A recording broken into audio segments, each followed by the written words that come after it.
રાજ્યવ્યાપી pulse polio વિરોધી રસીકરણ અભિયાનનો ગાંધીનગરથી મુખ્યમંત્રી ભૂપેન્દ્ર પટેલે પ્રારંભ કરાવ્યો। બાળ લકવા નાબૂદી અભિયાન 2024 અન્વયે રાજ્યના 5 વર્ષ સુધીના 83,72,000થી વધુ ભૂલકાઓને ટીપા પીવડાવાશે। 24 અને 25મી જૂન દરમિયાન હાઉસ ટુ હાઉસ ફરીને આરોગ્ય કર્મીઓ ટીપા પીવડાવશે। 1,33,956 આરોગ્ય કર્મચારીઓ 33,489 બૂથ પર પલ્સ પોલિયો અભિયાન હાથ ધરશે।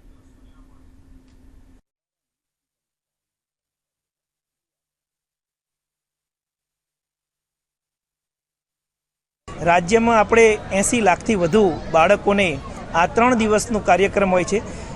પહેલા દિવસે બૂથ એક્ટિવિટી, બીજા અને ત્રીજા દિવસે હાઉસ ટુ હાઉસ એક્ટિવિટી, જેમાં કોઈ પણ બાળક કોઈ કારણસર આજે વેક્સિન નથી લઈ શક્યું પોલિયોનું, એને પણ આપણે કવરેજ કરીએ છીએ।